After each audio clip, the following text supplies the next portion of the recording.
in a village near Tanjavur. He studied in a local high school and then pursued Tamil studies in an Oriental college at Mayavaram. In 1957, he joined Annamalai University and secured BOL degree, and then he did Masters in English Literature. He served in Madurai University for 20 years and secured his PhD in Shakespeare. He also served as Professor of Translation in Tamil University. Nearly 40 books, both in Tamil and English, he has written. His publishers include Macmillan, Sahitya Academy, National Book Trust, Tamil University, and Rupa Publishers. He served as a visiting professor in the Department of Indology in Cologne University, West Germany, in the year 2015. He is now a retired person, yet he has not retired from writing and reading. We are delighted to have you with us, sir, and eagerly waiting to learn from you. I welcome sir to give his keynote speech.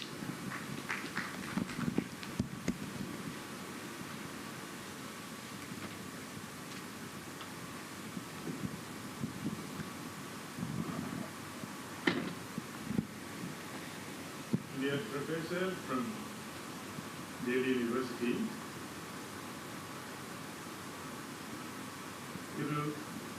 Dr. Paneerselvam, he himself may have been astonished at my addressing him as doctor, but he deserves more than a doctor.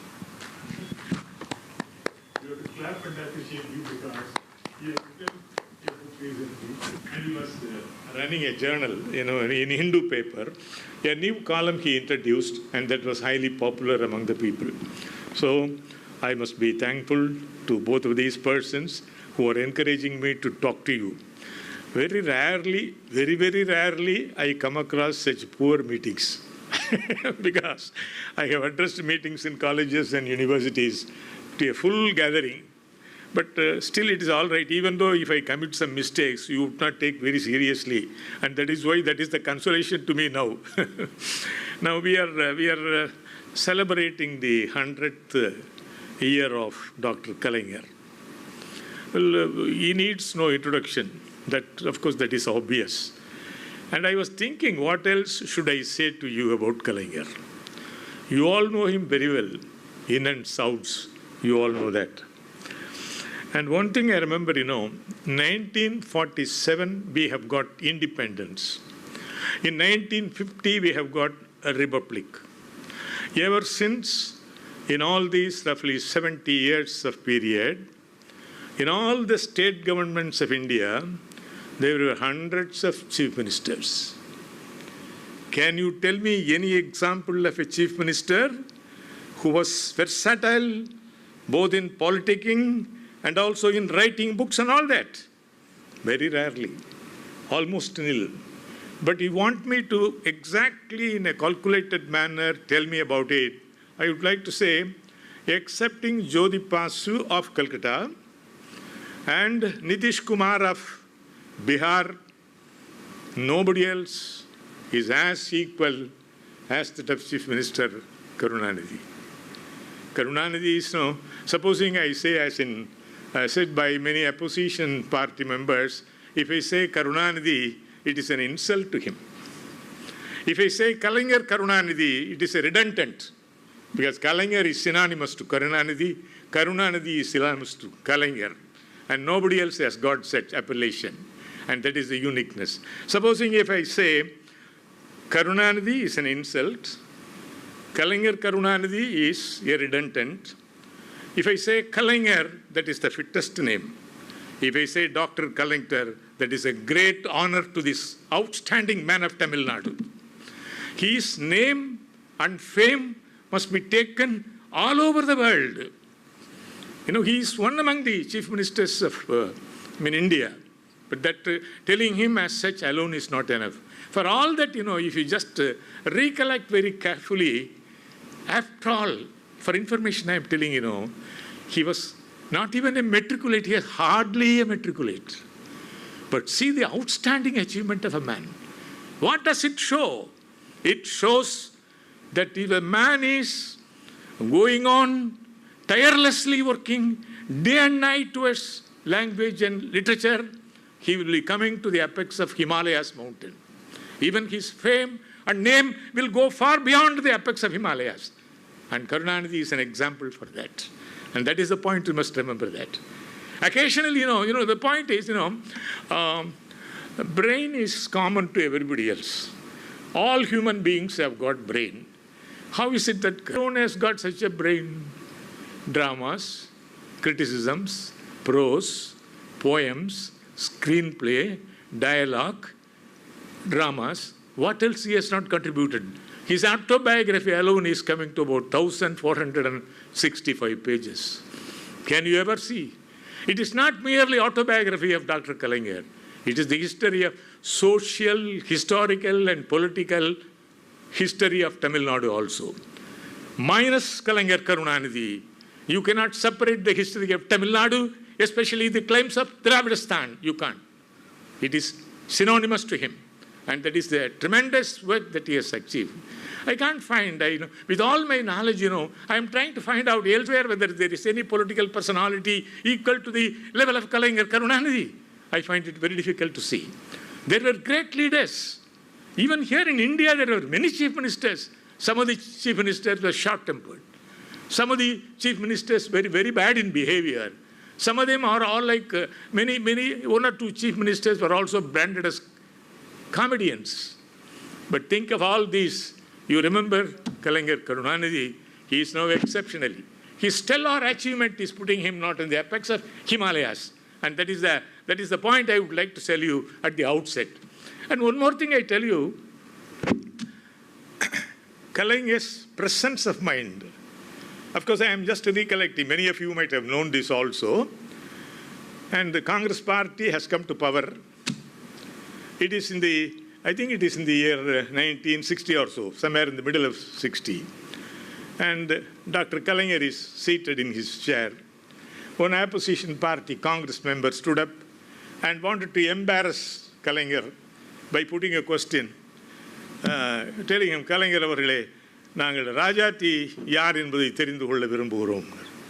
The man who was putting that question was planning that this Karunanidhi will tell the number that she is my second wife, suppose.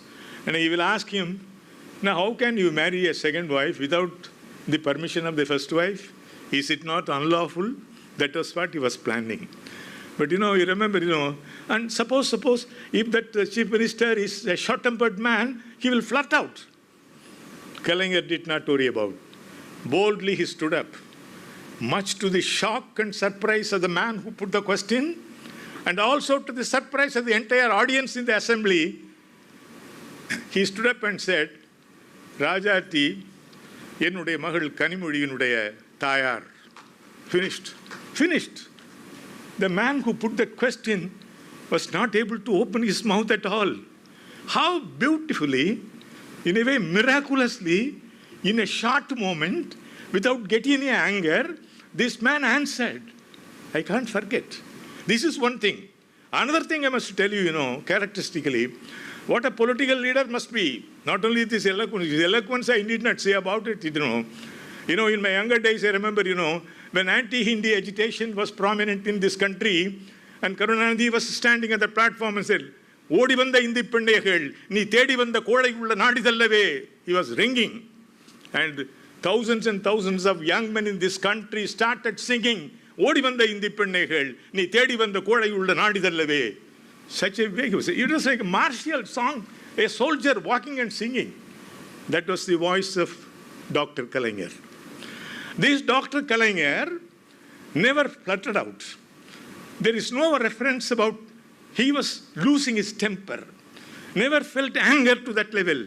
A man who was capable of containing himself without losing his temper. At the same time, he will be able to plug the mouth of the opposition party by putting a powerful answer to them. His answer is not merely an answer. It is a retort. I know you remember the difference between retort and reply. It is not merely a reply, it is a retort. There was one reserved vacancy at Dindigul. It was the only election for parliament. All the ministers of the DMK government were in Dindigul. And Dr. Kalaignar also went there. Propaganda was there immense. They were coming out. What happened, unfortunately, the DMK candidate failed in Dindigul. And it was a very headline news in almost all the Tamil and English newspapers. Kalaignar came to Madras. Very next day, many people thought that this man will be in incarceration, self-styling incarceration for some time. He did not. He convened a meeting in Madras Harbour. Think of it. Many people were there. How the man will speak about his failure in Dindigul parliamentary constituency. Dindigul case. Karunanidhi spoke like this. என்னுடைய எதிரிகள் எல்லாம் என்னை எதிர்த்தவர்கள் எல்லாம் நான் தோற்றுவிட்டேன் துவண்டு விட்டேன் எதிர்பார்ப்பார்கள். இந்த கருணாநிதி துவண்டு விடவில்லை. தோல்வியை பலமுறை சந்தித்தவன் இந்த கருணாநிதி. அது மட்டுமல்ல, நான் மற்றவர்களைப் போல தெருவிலே ஓடுகின்ற நாய் போல இல்லை. தெருவிலே ஓடுகின்ற நாய் ஓடிக்கொண்டே இருக்கும். கருணாநிதி உங்கள் வீட்டு நாய். நீங்கள் அடித்தாலும் உங்கள் வீட்டு நாய் உங்களை சுற்றுவது போல கருணாநிதியும் உங்களை சுற்றி கொண்டிருப்பான். நான் நினைக்கிறேன் இந்த பதிலை சொன்னான்னா எதிர்த்து ஓட்டு போட்ட பூரா கண்ணீர் விடுவான். அந்த மாதிரி பேசக்கூடிய ஆற்றல் படைத்தவர் கலைஞர். பேச்சாற்றல் அப்படி ஒரு தனி உண்மையாக பேசுகிறார். ஒரு மணிக்கணக்காக பேசுவார். அவர் கதை வசனத்திலெல்லாம் பார்த்தீங்கன்னா அது இன்னமும் எனக்கு நினைவு இருக்குது. ரொம்ப காலம் அவருடைய பராசக்தி வசனத்தை பல பேர் பாடி பண்ண நம்ம அமைச்சர் கூட காலையில் அதிலேருந்து சில உதாரணங்கள்லாம் கொடுத்தாரு. ஒரு பெண்ணினுடைய அவல நிலையை காட்டும் பொழுது ஒரு வசனம் பராசக்தியில் வருதும், ஓடினாள் ஓடினாள் வாழ்க்கையின் ஓரத்திற்கே ஓடினாள். அதை எத்தனை பேர் திருப்பி திருப்பி சொன்னான். அந்த மாதிரி மனதில் ஏற்றக்கூடிய, மனதில் உணர்ச்சி பூர்வமாக பரவக்கூடிய கருத்துக்களை, சொற்களை சொல்லக்கூடிய ஆற்றல் படைத்தவர் கலைஞர் அவர்கள்.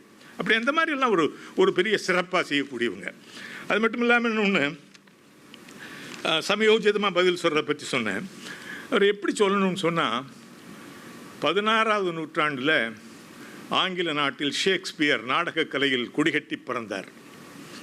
26 ஆண்டுகளிலே 37 நாடகங்களை எழுதிய மாபெரும் பெருமைக்குரியவன் ஷேக்ஸ்பியர். அவனுடைய சமகாலத்தில் வாழ்ந்த பென் ஜான்சன் என்கிற ஒரு கவிஞன் அவனை பற்றி சொன்னான், people say that Shakespeare belongs to the Elizabethan age. No, I won't act. He is not of an age. He is for all ages now. Ben Johnson சொன்னான், அவன் ஒரு நூற்றாண்டுக்கு மட்டும் உரியவன் அல்ல, அவன் அனைத்து நூற்றாண்டுக்கும் உரியவன் என்று சொன்னான். He is not of an age. You say that he belongs to Elizabethan age. No, he is not of an age. He is for all ages. With all apologies to Ben Johnson, I apply this statement to Kalaignar Karunanidhi. Karunanidhi doesn't belong to 20th or 21st century. He is for all ages. And that is the outstanding quality of Dr. Kalaignar. Such a way, இது மாதிரி அதாவது ஒரு கட்டுரையில் தான் படித்தேன். ஒரு கலைஞரை எழுதின கட்டுரை தான். அவர் சென்னையில் ட்ரெயின் ஏறுறாரு, திருநெல்வேலிக்கு போகிறாரு. நெடுக ஜங்ஷனில் எல்லாம் அந்த ட்ரெயின் நிற்கும் பொழுது வந்து கதவை தட்டுறாங்க. கதவை தட்டினோன்னு திறந்து பார்க்குறாரு. திறந்து பார்த்துட்டு, சரி ரொம்ப எல்லாருக்கும் நன்றி வணக்கம், கொஞ்சம் அசந்து தூங்கணும் அப்படின்னு சொல்லி உள்ளே தூங்குறது இல்லை. அவர் எதுவும் சொல்கிறாரு, தூங்காமல் உட்காந்து எழுதிக்கிட்டு இருந்த பேப்பர் எடுத்து மறுபடியும் எழுத ஆரம்பிச்சார். காலம்பூராக எழுதி பழக்கப்பட்டதுனாலே தான் அவராலே கொஞ்சம் நஞ்சம் இல்லை. அது ஒரு புள்ளி விவரமே கொடுக்கணும்னு சொன்னாக்கா அந்த புள்ளி விவரம் பாருங்கள். 15 நாவல்கள், 20 நாடகங்கள், 75 திரைக்கதை வசனங்கள், 178 நூல்கள், 210 கவிதைகள். அது மட்டும் இல்லாமல் தன்னுடைய வாழ்க்கை வரலாறு 4165 பக்கங்களில். It is a marvelous achievement on the part of anybody else. There were people who have written biographies, but here is the person. Many IAS officers have written biographies, autobiographies. அந்த biographies எழுதுனதை பற்றி சொல்லும்போது ஒரு IAS officer எழுதுனா, A tale told by an idiot, அதான் ஒரு தலைப்பு ஒரு ஆட்டோபயோகிராஃபிக்கு. அந்த ஆட்டோபயோகிராஃபி என்னென்னா, நான் என்னடா அப்படி எழுதியிருக்கான்னு பார்த்தா, அவன் மத்திய பிரதேஷில் சீஃப் செக்ரட்டரியாக இருந்தவன். A tale told by an idiotனு தலைப்பு கொடுத்தான். அது என்னன்னா, it is a quotation drawn from Macbeth of Shakespeare. A tale told by an idiot, full of sound and fury, signifying that is what Shakespeare has said. He has given that. அதே மாதிரி கலைஞர் தனக்கு அப்படிப்பட்டவராலே ஏராளமாக இப்படி சொல்கிறது தான் உண்டு. Is not of an ஏஜ்னு சொல்கிற மாதிரி அந்த அளவுக்கு மிகச்சிறந்த அவருடைய நூல்களை பற்றி நிறைய காலையில் ஒருத்தர் 2 பேருமே அரசியல்வாதிகள், எங்களுக்கெல்லாம் தெரியாதுன்னு சொல்லிவிட்டு நம்முடைய மனதை கொள்ளை கொள்ளுகின்ற முறையில் அவர்கள் சொற்பொழிவாற்றினார்கள். அது கலைஞருடைய சிறப்பு. கலைஞரை பற்றி யார் பேசினாலும் நல்லா பேசலாம். ஏன்னா கலைஞர் அவங்களுடைய உள்ளத்தில் பூந்துக்குவார். அப்படிப்பட்ட ஒரு மெட்டோமார்போசிஸ் என்கக்கூடிய கலையை தன்னிடமே கற்றவர் கலைஞர் என்றே நாம் சொல்லலாம். அப்படிப்பட்ட ஒரு அருமையான ஒரு அவுட்ஸ்டாண்டிங் தலைவரை பற்றி நம்ம இங்கே பேசுவதற்கு நீங்கள் வாய்ப்பு கொடுத்தமைக்காக அவர்களுக்கு நான் நன்றி செலுத்துகிறேன். அவர் எழுதிய சங்க இலக்கியம் என்ற நூலை ஒரு 20 ஆண்டுகளுக்கு முன்னாலே நான் மொழிபெயர்த்து அதை தமிழ் பல்கலைக்கழகம் வெளியிட்டது. அது பற்றிய குறை குற்றங்கள், அதை பற்றிய அனுபவங்கள் எல்லாம் சொல்லணும்னு நீங்கள் சொல்கிறீங்க. பொதுவாக அந்த டிரான்ஸ்லேஷனை பற்றி நான் முறைப்படி சொல்லணும்னா, டிரான்ஸ்லேஷன் இஸ் அன் ஆர்ட். அது ஒரு கலை. ஆய கலைகள் 64 ஏய உணர்விக்கும் என்னம்மை அப்படின்னு ஒரு பாட்டு. அதில் 64 கலை எதுன்னு நமக்கு தெரியாது. எழுதும் கலை ஒரு முக்கியமான கலை, இன்றியமையாத கலை. எல்லாரும் எழுத முடியாது, எல்லாரும் எழுத முடியாது, எல்லாரும் எழுத முடியும், எல்லாரும் படிக்கிறாங்க. ஒரு அழகான பாட்டு படிக்கிறேன் நான், படித்தாச்சு, புரியுது, நல்லா புரியுது, எல்லாம் புரியுது இல்லை? ஆமாம். இந்த சொற்களெல்லாம் புரியுதா? புரியுது. இதே மாதிரி சொற்களை வச்சு ஒரு பாட்டு எழுதுனி எழுத முடியாது. எழுதுவது ஒரு கலை. அந்த கலை கைவந்த கலை அவருக்கு. சங்க இலக்கியத்துலலாம் இங்கே எதுகை மூனையெல்லாம் அதிகம் இருக்காது. தெளிவாக கருத்தை சொன்னது தான். இந்த எதுகை மூனை போடுறது, அழகாக எழுதுறதெல்லாம் காவியாதர்சம்னு ஒரு வடமொழி நூலை தமிழில் மொழிபெயர்த்த பிறகு தான் இந்த எழுத்துக்களை சொல்லணியலுக்குள்ளே வர்றது.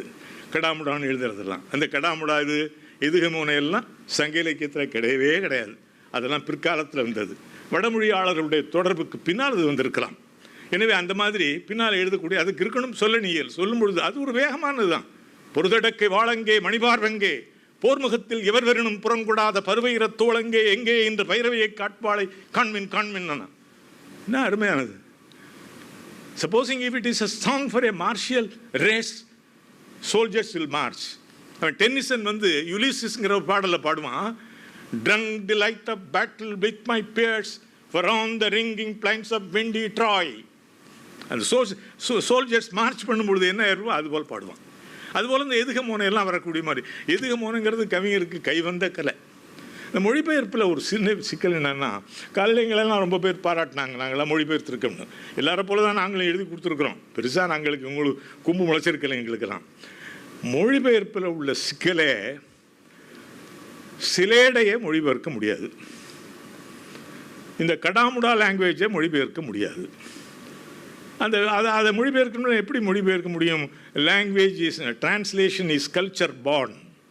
அதனால் இந்த மொழியினுடைய சொற்கள் அடுத்த மொழியில் அதே பொருள் இருக்கும்னு சொல்ல முடியாது. அதனால் அதுதான் இந்த கலைஞர்கிட்ட இருக்கக்கூடிய எனக்கு ஏற்பட்ட இடைஞ்சல். இதுதான் அவர்கிட்ட மொழிபெயர்க்கிறது. அது அவர் மேலே குற்றம் இல்லை. அவர் எழுதுகிறார், தமிழில் எழுதுகிறாரு, அழகாக எழுதிட்டு போகிறாரு.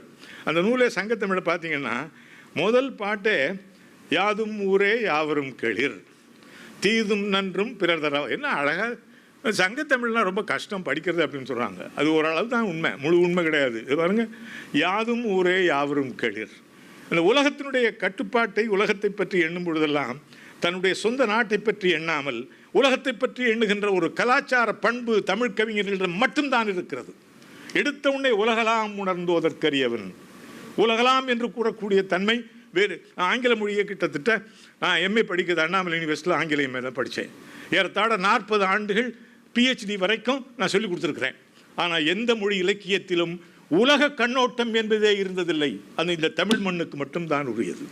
அதை எடுத்து காட்டுகின்ற ஒரு பணியைத்தான் நாம் செய்ய வேண்டுமே தவிர மற்றது வேறு செய்கிறேன். நம்ம படிக்கிறோம், ரசிக்கிறோம். That alone is not. திறமான புலமையனில் வெளிநாட்டார் அது வணக்கம் செய்தல் வேண்டும் அப்படின்னு சொன்னான்.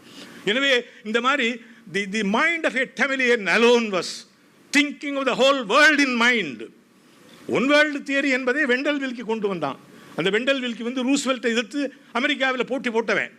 அந்த வெண்டல் ஒன் வேர்ல்டு தியரியை H.G. வெல்ஸ் கொண்டு வந்தான். அதை தவிர வேறு யாரும் உலக கண்ணோட்டத்தில் எந்த ஆங்கில இலக்கியம், அது ஆங்கில இலக்கியம் தான் நமக்கு தெரியும், ஆங்கில இலக்கியத்தில் எவனும் பேசியதில்லை. அது தமிழனுக்கு மட்டும். அது 2000 வருஷத்துக்கு முன்பு ஒன்றே யாதும் ஊரே யாவரும் கேளிர் என்று சொன்னான். அதைத்தான் முதல்ல கலைஞர் எடுத்து தன்னுடைய நூலில் முதல்ல போட்டிருக்கிறாரு. அது அடுத்த வரியை பாருங்க. தீதும் நன்றும் பிறர் தர வாரா, நீயா பண்ணிக்கிறதாப்பா, வேற ஒருத்தன் உனக்கு ஒரு தீங்கும் செய்ய மாட்டான். என்ன சின்ன வார்த்தை பாருங்க.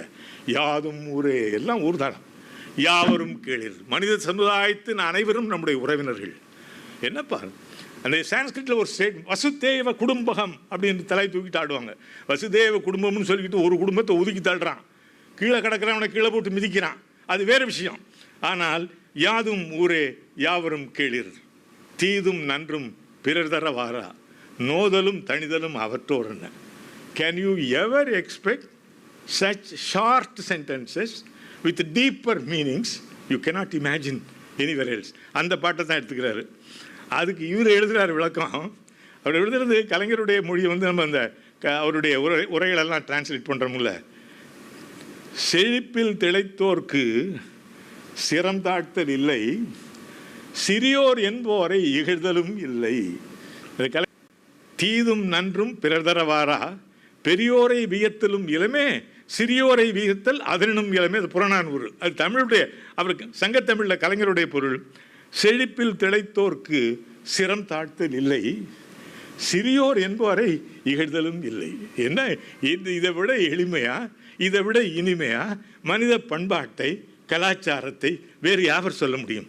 சங்கத்தமிழ் சொல்லி இருக்கிறது. அதைத்தான் கலைஞர் சொன்னார். சரி, அது ரைட்டு, அதை நீ எப்படி மொழிபெயர்த்தேன்னு உங்களுக்கு இப்போ கேட்கலாம்.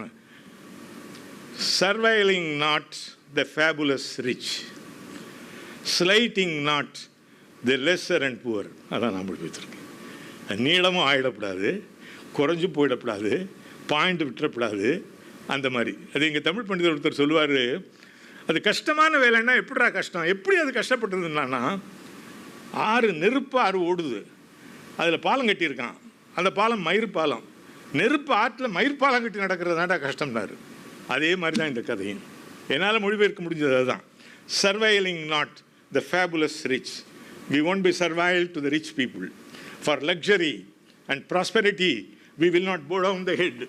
Surveiling not the fabulous rich, slighting not the lesser and poor. அப்படிதான் சொன்னோம். செழிப்பில் திளைத்தோர்க்கு சிறந்தாட்டர் இல்லை, சிறியோர் என்பாரை இகழ்தலின் இல்லை. அதான் கவிஞருடைய வார்த்தை.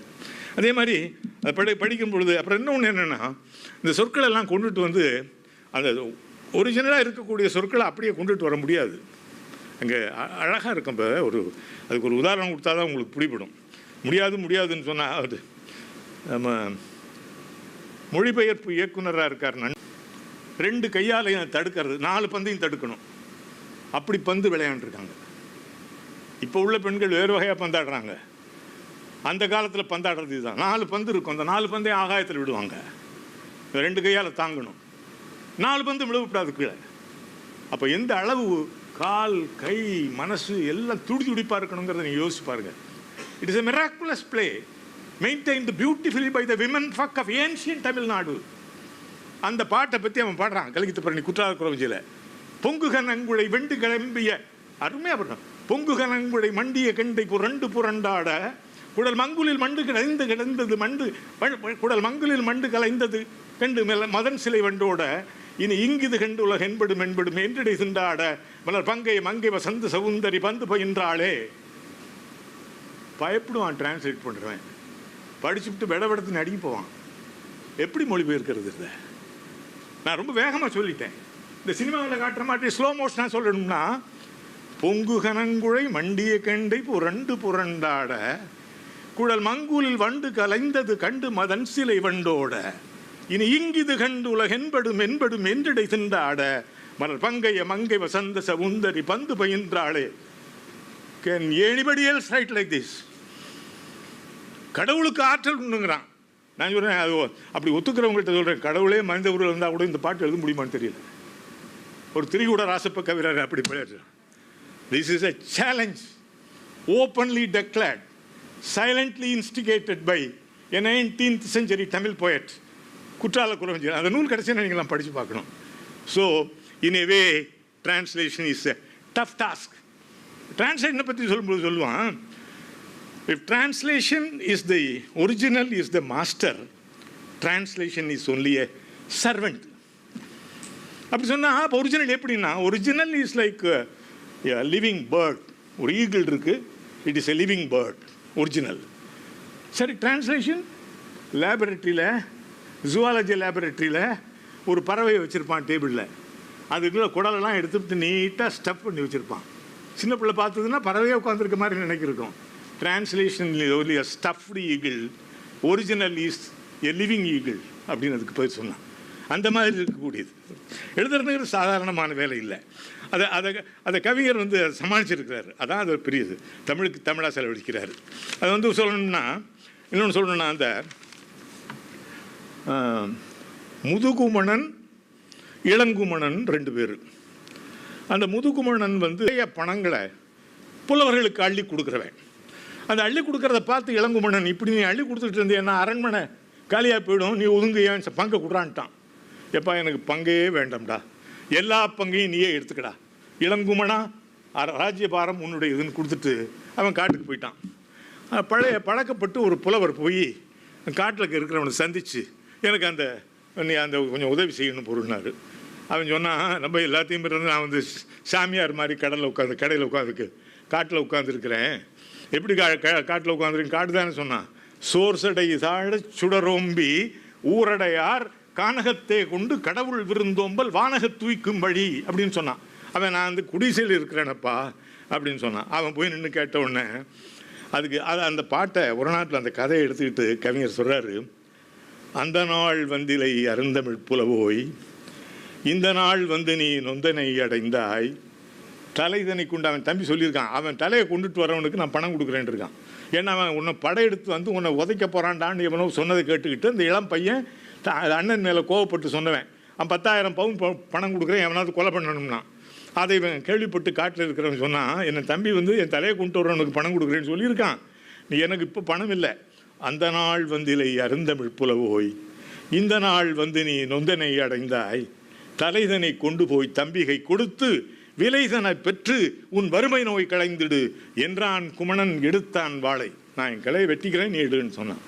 அந்த பகுதியை இவர் அந்த கதையை வந்து கலைஞர் எழுதினது இது. அதை எப்படி எழுதுறது? Rare poet the war didn't visit me earlier, reached me miserable, let me do one thing, take my head now, hasten to my brother, collect the cost of my head, wipe off your distress. அவ்வளவுதான் என்னால் முடிஞ்சது. இதுக்கு மேலே ஏதாவது முடிஞ்சு எழுதுனீங்கன்னா நான் உங்கள்கிட்ட வந்து மாணவனாக உட்காந்துக்கிறேன் மொழிபெயர்ப்பு செய்யறதுக்கு. இந்த மாதிரி தான் எழுத முடியும். அதான் சொன்ன மாதிரி translation is only original is primary, translation is only secondary. அதே மாதிரி அதை இன்னொன்று, இதாவது அந்த பொருளை கொடுத்துட்டேன், அது தொடவே முடியாத வரி ஒன்று சங்கத்தமிழில் வந்தது, படிச்சுக்கிட்டே வந்தேன். ஒரு அழகை வர்ணிக்கிறார் கலைஞர். அந்த கலைஞர் வந்து எப்போயுமே தழுவல்ல கை வந்தவர். தழுவல்ல கை வந்தவருங்கிறப்ப ஒரு மாதிரியாக பார்க்குறீங்க சில பேர் என்கிட்ட. நான் ஒன்றும் சொல்லலை, அவர் இலக்கிய தழுவலை மட்டும் சொன்னேன். இலக்கிய தழுவல்ல எப்படி பண்ணியிருக்காருன்னா, அந்த வார்த்தைகளெல்லாம் அழகாக அலங்காரமாக போட்டிருக்காரு. ஒரு இடத்துல ஒரு பெண்ணை வர்ணிக்கிறார் பாருங்க, மொழியழகி விழியழகி முத்துநகை பல்லழகி பொழிலழகை வெல்லுகின்ற புவியழகி தொலைஞ்சுது, நான் என்னத்தை பண்ணுறது? இந்த அழகரத்தை என்ன பாடுபடுத்தியிருக்காரு பாருங்க. மொழியழகி விழியழகி முத்துநகை பல்லழகி பொழிலழகை வெல்லுகின்ற புவியழகி. கலைஞரே என்ன விட்டுருங்க, எப்படி இது மொழிபெயர்க்க முடியும்? நான் இந்த ழானாய பாடுற பாருங்க. இதே மாதிரி சில இடத்துல வரும், தின்னப்பழம் கொண்டு தருவான், அதை தின்னும் போதே தட்டி பறிப்பான். அது பாரதியார் வந்து கண்ணனை பற்றி பாடுறார். கண்ணன் ஒரு விளையாட்டு பிள்ளைங்கிறதுல பாரதியார் வந்து விளையாட்டு பிள்ளைன்னு, தின்னப்பழம் கொண்டு தருவான், அதை தின்னும் போதே தட்டி பறிப்பான், என்னப்பன் என்னையன் என்றால் அதை எச்சுப்படுத்தி கடித்து கொடுப்பான். இந்த டானா படுற பாட பாருங்க. அதே மாதிரி ழகரம், மொழியழகி விழியழகி முத்துநகை பல்லழகி பொழிலழகை வெல்லுகின்ற புவி அழகி அப்படின்னு எழுதினார். இந்த மாதிரி எழுதல் தான் முடியலை. டிரான்ஸ்லேஷன்னா டிரான்ஸ்லேஷன் முடியாது, டிரான்ஸ்கிரியேஷன் தான் முடியும் அப்படின்னு சொல்லக்கூடிய ஆட்கள் நிறைய பேர் இருக்கிறாங்க. டிரான்ஸ்கிரியேஷன்னா அப்படித்தானே, டிரான்ஸ்கிரியேஷன் புதுசாகவே நீ பண்ணு. What you say translation is not exactly a translation, it is only transcreation. கம்பராமாயணத்தை எழுதுனா, வால்மீகிலிருந்து எழுதுனா. வால்மீகியில் அவன் சரையு நதி கதையை போய் பாடினான். அந்த சரையு நதி கதை மனசில் வச்சுக்கிட்டு கம்பன் என்ன பண்ணுறான்னாக்கா அருமையாக சொன்னான். அந்த அவன் வந்து கோதாவரி நதியை பற்றி சொல்லான். அதை பற்றி சொல்லணும்னா, சரையு நதிக்கரையை பற்றி பேசுகிற வால்மீகியை மனதில் வைத்துக்கொண்டு கம்பன் தன்னுடைய இங்கே உள்ள கோதாவரி நதியை பற்றி பாடுறான் ஒரு இடத்துல. அதே மாதிரி தான் ஒரு இடத்துல அதுக்கு வந்து டிரான்ஸ்கிரியேஷன் தான் பேர். அப்புறம் பல இடங்களில் பாருங்கள், முரசுகள் போலே மத்தகம் படைத்த முரட்டு யானைகள் மோதிடவே 1000 தேர்களின் நச்சாணி கான்று 1000 சுக்கல்கள் ஆயினவே. அந்த மாதிரி ஏராளமான இடங்கள் அந்த சங்கத்தமிழில் வந்தாலும் கூட முடிந்த அளவு நான் செய்து பார்த்துருக்கிறேன். அதை நான் சொன்ன மாதிரி இந்த டிரான்ஸ்கிரியேஷன் சொல்கிறதுக்கு அவன் சரையுநதியை பற்றி வால்மீகி பாடிட்டான். வால்மீகி பாடின ராமாயணத்தை கம்பன் மொழிபெயர்த்தா இருக்கான். அதை மொழிபெயர்ப்புன்னு சொல்ல முடியாது. அதை வால்மீகி கதை தான் எடுத்திருக்கிறான். அங்கே சரையுநதி அவன் பாடினா இவன் என்ன பண்ணிட்டான், இவன் சரையுநதி கோதாவரி நதியை பற்றி பாடும்பொழுது புவியினுக்கு அணியாய் ஆன்ற பொருள் தந்த புலத்திற்றாகி அவியகத் துறைகள் தாங்கி 5 நெறிகளாவி சவிகுளத் தெளிந்த தன்னன் ஒழுக்கமும் படிந்து சான்றோர் கவியனுக்கு கிடந்த கோதாவரியினை வீரர் கண்டார் அப்படின்னு சொன்னான். இது கம்பராம எடுத்துக்கிட்டான். Transcreation. He spoke on Sarayu நதி, ஹீ ஸ்பீக்ஸ் ஆன் கோதாவரி நதி. அதான் transcreation. So the position of translation is this. Many people say that it is not a translation, but it is only a transcreation. அதனால் இதெல்லாம் தாண்டி தான் நாங்கள் எல்லாம் மொழிபெயர்த்துக்கிட்டு இருக்கோம். அந்த மொழிபெயர்க்கு இருக்கும் பொழுது எங்களால் இயன்ற அளவிலே மொழிபெயர்க்க நாங்கள் விரும்பும் பொழுது, மக்கள் மத்தியிலே வரும் பொழுது அதனை பார்த்து படிக்கின்ற ரசிக பெருமக்கள் குற்றங்கள் இருந்தால் அதனை சுட்டிக்காட்டலாம், குறை இருந்தால் பிறரிடம் அதனை சொல்லலாம் என்ற கருத்தை மட்டும் கூறிக்கொண்டு, ஏதோடு என்னுடைய சிந்தனை சக்தி எட்டிய அளவிலே நம்முடைய கலைஞர் அவர்களுடைய கவிதைகளை பற்றி, மொழிபெயர்ப்பை பற்றி ஒரு சில கருத்துகள் உங்கள் முன் சொன்ன மகிழ்ச்சியோடும் திருப்தியோடும் விடைபெற்றுக் கொள்கிறேன். நன்றி, வணக்கம். Thank you so much, sir. We loved listening to you. We wish we could listen to more of your lectures and be in more of your classes, sir. Oh yes, many more you can ask me. Sure, sir. Many more seats like this. We'll definitely. Thank you, sir. We have a program at 4:30 p.m. in this venue, so we'll wind it up. We'll wind this session by 4:30. Next, we have Mr. A.S. Paneerselvam. He'll be the keynote speaker. Let me introduce him. He is the fellow at Roja Muttaya Research Library and head of its Center for Study in Public Sphere. He was the reader's editor of The Hindu, an independent internal news ombudsman, functioning with clearly formulated terms of reference for nearly a decade. Apart from being a regular columnist, he is also a journalism teacher and is an adjunct faculty of the prestigious Asian College of Journalism, Chennai. His wide experience in both print and television journalism includes extensive reporting on conflicts in Sri Lanka, Kashmir, and India's northeast region, and hosting several incisive analytical programs on South Asian affairs. He is a member of the governing body of K.M. Adimulam Foundation for Arts in Chennai. He was a fellow of Reuters Journalism Fellowship Program in University of Oxford in 1998. He has written an extensive biography of M. Karunanidhi, published by Penguin Random House in 2021. The Tamil version was published in December 2022. Government of Tamil Nadu has awarded the G.U. Pope Award for his literary and journalistic contribution. He was the head of the jury for 2022 JCB Prize for Literature. He has lectured widely on politics and the media in the US and Europe. He is the author of Karunanidhi, A Life, a biography of Dr. Kalaignar. He has also translated the autobiography of our Honorable Chief Minister M.K. Stalin, titled One Among You. It is fitting to have you as one of the speakers in our conference. It's an honor to have you amongst us. I welcome Sir to share his words of wisdom with us.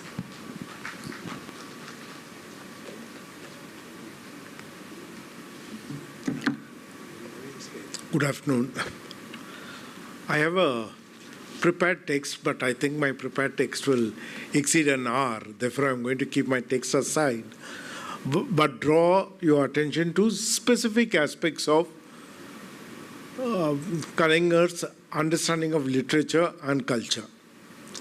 First thing is, I want to start about my interaction with him during the biography. At that time, he was working on a television serial called Ramanujam. Therefore, we were talking about Ramanujar, and we asked him how did he arrive at Ramanujar and how is Ramanujar is going to be different. He said that Indra Parsade has written a very fine play called Ramanujar. My play is completely different from Indra Parsade's, because Indra Parsade understood humiliation through his mind. But for us, humiliation was an experience. Therefore, what you come through experience brings in an element of pain.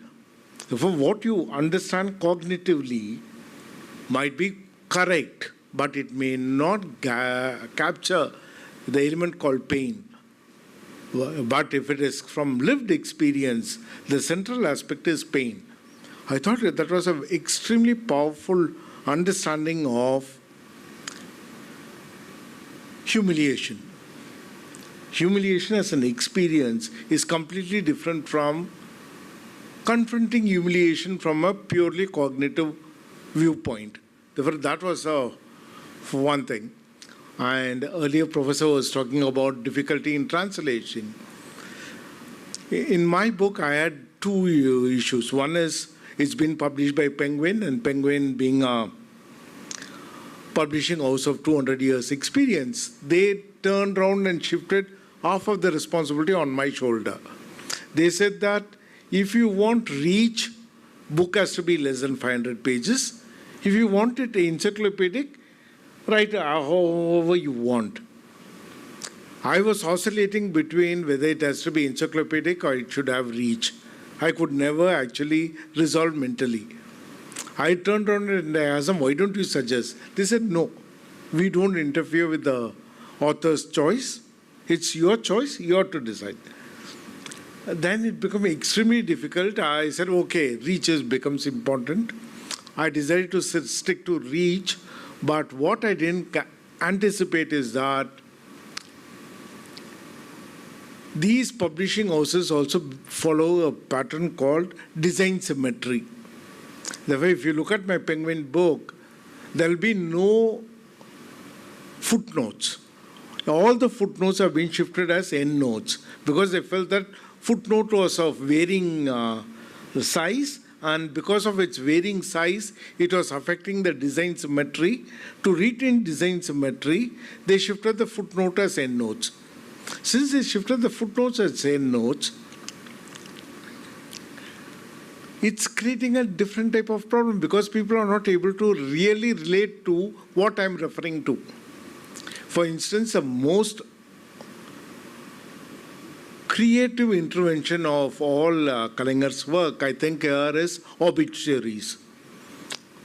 17 of his obituaries are outstanding, and of that, the 1957 obituary for N.S. Krishnan stands out. And for me, in his NSK's obituary, he says that NSK was a person who informed us that the Greek comedy is more profound than Greek tragedy, and by explaining the profundity of Greek comedy, he helped us to understand creating a narrative which is free of hate. Remember, this idea of creating a narrative free of hate was not written today. It was written in 1957. Now, to give that entire context, I have to also explain who N.S. Krishnan is, everything else. But the moment NSK moves away from being a footnote to a endnote, it gets buried. People are not able to immediately relate to what I was trying to say. Therefore, that is another issue of actually writing about experiences for a larger audience. Sometimes the biggest challenge in translation is even internationally acclaimed translators like A.K. Ramanujam gets this Senna Pulavar as red-tongued poet. A person of A.K. Ramanujam's stature ends up translating Senna Pulavar as red-tongued poet. That's a point in which you really understand that translating is a Chinese rule. Sometimes it works, sometimes it never works. I have avoided translating certain things which I felt that I can never do justice to it. For instance, there was a usage, he said that அதெல்லாம் டபரால whisky குடிக்கிற மாதிரி This dabarala whiskey kudigira mari, I could never ever translate it. I can capture its entire meaning. I can't call it purely hypocrisy. It's much more than hypocrisy. How are we going to deal with these type of culturally pregnant usages? Another thing is, when he was Chief Minister in 1996, 2001 period, there were a number of committees which were formed. And he called one of his senior ministers and said, Appa, எல்லா கமிட்டிலையும் சோறும் இருக்கணும் சாதமும் இருக்கணும் பார்த்துக்கோ. Now the சோறும் இருக்கணும் சாதமும் இருக்கணும், I can never ever translate. If I translate it as cooked rice, it's not going to make any sense. But soru as non-Brahmin register, social register, and sadam as a Brahminical social register, how the hell am I going to bring it out in another language? The challenge is, the moment somebody is completely embedded with practices, and if you are going to deal with their articulation and try to take that articulation to a different audience, you should be prepared to concede the fact that you are not able to take everything there. You are going to give a hint of their experience, and through that hint, you might actually get an idea of how they negotiated these difficult realities.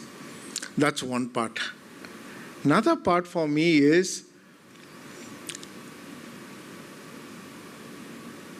limited exposure did not prevent him from confronting people who are far more privileged than him. In his political party, in his own party, all his colleagues had post-graduation. Anna was a MA, Navlar was MA, Perastra was MA, all of them were MA. Here is a person who, as Professor earlier said, was not even a full matriculator. Then he goes to Salem. In Salem, he works with two people, Sundaram and Ellis Duncan. Sundaram and Ellis Duncan had traveled all over the world. They established a studio in Salem, Modern Theatres. And by that time, Ellis Duncan had already created 2 stars, GNB and MS Bulakshmi. And here is a person whose travel till then was from Tirukkuvalai to Salem.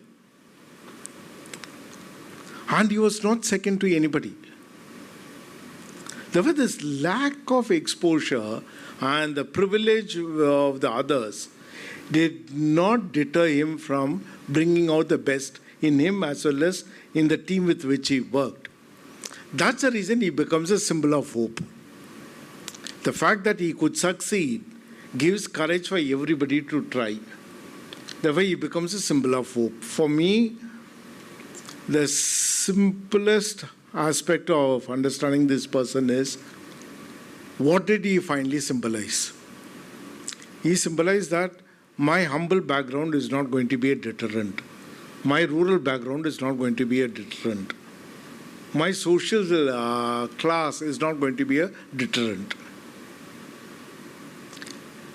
To use your 2 elements, one is his ability to speak, another one is his ability to write. Somebody said his pen and his tongue. He wielded his pen and his tongue to generate this idea of hope. The moment we understand that this is an idea to generate hope, then we should also get into some sort of a conceptual clarity through which he approached everything. I'm not going to get into all his works, but I'm going to just look at 3 works. One is Parasakti. Parasakti is so central because in Parasakti, he inverts the classical epic structure. Every classical epic structure ends with the return on exile. Therefore, in Ramayana, it's a return of exile. In Mahabharata, it's return of exile. Homer, it's a return of exile. Therefore, if it is an epic, it is return of exile. And here in Parasakti, it starts with the return of exile. Therefore, Gunasekaran returns from Burma. And the return of exile does not mean that you come back to a place of extreme pleasantness. Return of exile need not have to be the perfect bliss. Return of exile might actually mark the beginning of a new difficulties. There was this very interesting idea of inverting the epic model in that film becomes so important for me. And for me, that film has three interesting socio-political markers. Film was written in 1952, the year of Indian first general elections. And in that general election, DMK did not contest. In fact, it supported some candidates, but it did not contest, which means you are actually preparing your party for a inclusive polity. And how do you prepare a party for an inclusive polity when you are coming from a radical background like DK? Therefore, you have to create a distinction between DK and DMK. And the distinction between DK and DMK emerges very clearly in the film. That's the reason it says that, look, we are not talking about atheism. We do not want temples to become the center for rogues. That distinction between radical departure and acceptable fallback position is the one which defines the DMK's perimeter, and that DMK's perimeter gets completely documented in the film Parasakti. Therefore, for me, Parasakti becomes so central because one is this, another one is also trying to dip into historical memory. The most interesting one is, we all know about Kake Padiniyar, and the film also deals with a Kaka song. And that idea of Kaka song is about sharing. They were right from Pagutundu Paluvir Ombudal to Akshaya Patram in Manimegalai, to the later all the affirmative actions of the government, including the latest breakfast scheme, all comes from the idea of addressing hunger. As Professor said earlier, Tamil has an interesting trajectory. For me, the most interesting trajectory is this term called Pasipini Moruthuvan. My best king is a person who is a Pasipini Moruthuvan. For a language which imagines the best king as a person who addresses hunger and illness, how can you incorporate all those things? That's what that song says. Ka Ka Ka song talks about it. It talks about sharing and feeding. That is at that level. Next one is, he had drawn from various narrative techniques. He knew about Shakespearean theatre, he knew about Yipta and Yipta's role, and that's how Bhagat Singh's becomes so central in his argument. Therefore, taking certain elements of Yipta, you are able to negotiate with your primary political opponent in the ground, which is the left. Which means you are also taking the tools of people whom you are confronting. There were all the Oranga Nadagams, or the one-act plays which he did, and these one-act plays were also part of some of his larger films. There were elements which are directly from Yipta, which means you are able to take elements of Yipta, incorporate it, and give it a much bigger and sharper edge to it. Next aspect is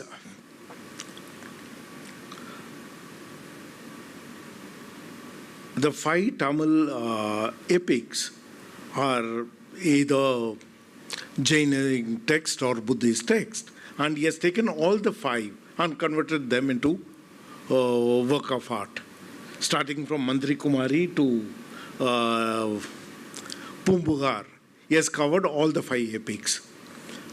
By covering all the 5 epics, the key aspect what he is saying is that I don't need the complete text to explore. In the case of Kundalakesi, he didn't get the full text, but he could manage to recreate it in a completely different manner, which means he could use memory to fill in the gap. And for me to realize that this was done by a person who was given the task of running a political party which was growing at a particular speed, which means the demands of running the party is far more. There'll be a huge amount of internal discussions which will be taking off his time. He was party's treasurer by that time, which means the demands of the party were substantial. This substantial demand of his politics did not deter him from finding time. He was able to write every day. One aspect where I'm really stunned is his daily letters. The epistolary journalism of his, and now Gaura Publications brought it out. It is 57 volumes. 57 volumes. It's an amazing output. And if you look at those letters, each letter has an interesting social marker. If you look at the date, you know how to look at the major issues. Therefore, I can actually pull out his articles on obituaries alone. Therefore, how we are going to remember somebody. Therefore, his obit on NSK, or his obit on Baraidasan, or his obit on Alagiri. These are all amazing obituaries because at some level it is only 10% about the person. 90% is about what they brought into our public narrative. What were the elements they brought in? And that comes out so well. And I haven't come across any other person who has written obit for everybody in such a clear-cut, well-thought-out manner. Therefore, for me, Kalinger's most important thing, I think, we should bring out a special volume of his obituaries alone. Economist has brought out 7 volumes of its obituaries. And the Economist obituaries are just one-page obituaries. And Kalinger's one page is a one-page broadsheet. One-page broadsheet means it's about 3 times more than, or 3 to 4 times more than what Economist carried. For me, these are all the crucial ones because one of his obituaries, he talks about the crucial difference between memory and nostalgia. He says Dravidian movement is all about memory, it's not about nostalgia. He says nostalgia can become a hindrance for progress. Nostalgia will create a mythical golden age. I do not want to create a mythical golden age. I realize that there were problems at every age, and that's what I learned from ancient literature. He says that the moment I hear about Adirai, I also realized that hunger was there. How can I consider that as an extreme golden age? And he also said something which is extremely interesting. I could never really fully translate it. He said that all our poets have said only half, and the other half they expected us to understand. The way he says that, for instance, Avvai said, Aruvadu Sinam. What does it mean? It means that there is something which is not Aradadu. Aradadu Vanmam. And Avvai never said that. Avvai had never said that Aradadu Vanmam. But by saying Aruvadu Sinam, she gives you a clear hint. There is another quality which doesn't subside and which is not subsiding. It is not anger, but it is purely revenge or vengeance. And now this if you want to translate it, you don't really have the language, because he has already taken a poetic line. He is interpreting this poetic line. Now, how are you going to do it? Are you going to go and say that Avai was a Tamil poet? She went beyond Thiruvallur wrote 2 lines, but this woman wrote 2 words. Therefore, she went one step ahead of Valluvar. Valluvar needed 2 lines, whereas 2 words was enough for her. And he felt that her poetry works on the idea of its silences. These things are possible to talk about, but it's very difficult to convey it fully in a limited space of writing. As I said, my 500 words book, 500 pages book, I know that Penguin is calling it a comprehensive biography. I know that it's a most abridged biography. I know that areas where I have not really addressed. I have not addressed the aspects of negotiating with the real Indian state. For instance, he uses court scenes repeatedly, primarily because he says that the real hindrance might come from judiciary. After all, first it happened because judiciary did not give us the space to implement our affirmative action called reservation. It's called the Chambagam Durarajan versus the government of Madras state case. The Chambagam Durarajan was a government of Madras state case. It was the court which struck down the reservation. Therefore, we have to go for a constitutional amendment to secure our rights. That's the reason courts are becoming so central in his films. You are trying to actually negotiate the space with people who are going to interpret law. It's not enough that you can create law, but you also wanted people who can interpret law from an egalitarian viewpoint. None of these things are accident. The fact that courts becoming central in his arguments is essentially negotiating with the union. And what he did earlier in 1950s becomes a reality only in 1993 when S.R. Bommai versus Union of India case comes to the Supreme Court, and Supreme Court gives a ruling saying that Article 356 cannot be used indiscriminately. Therefore, this very idea of what is going to be the bottleneck and how we are going to make that bottleneck people supporting institution. These are things which are embedded within his work of fiction. And one outstanding story for me was his story called Anil Kunj. Anil Kunj happened immediately after the demolition of the Babri Mosque in 1992. It is a story about a young boy, and that young boy and his relationship with squirrel. He captures the tension what the minorities of this country are facing. This story was published in India Today Tamil. Please go through it. It's an outstanding short story.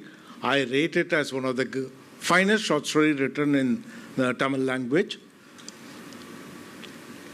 This very, very interesting idea of intervening using fiction at a crucial point and never permitting that fiction to become a dirge. His fiction had enough poignancy, but it never became dirge. Therefore, that distinction between dirge and poignancy makes him a great writer, and that also makes us difficult to render it in another language. Therefore, I actually salute people like Professor for taking up the task of doing the translation, because I get stunned and whenever I find a particular sentence not translatable, I leave it. For instance, there is one line which goes like this. It says, கேள்விகள் எல்லாம் 10 தலை பாம்புகளாய் நடமெடுத்து ஆட பதில்கள் எல்லாம் தவளைகளாய் 18 திக்கில் ஓடின. I tried to write it and I could never get the intrinsic rhythm in that sentence. I decided to just leave it. Therefore, actually, I envy people who have the courage to take up this task of saying that, okay, it might be slightly incomplete, yet I'm conveying something to you. Those people are great facilitators. I salute for all these facilitators. I also wish I have some courage to do what they have done, but I never had that courage because these are the areas where I really got stuck. As I said, I could never translate, but soru irukuno, sadamu irukuno, I could never translate. I could never translate this. கேள்விகள் எல்லாம் 10 தலை நாகமாய் தலையெடுத்து ஆட பதில்கள் எல்லாம் 18 திக்கில் ஓடின. Non-Tamil speaking readers think that that book idea of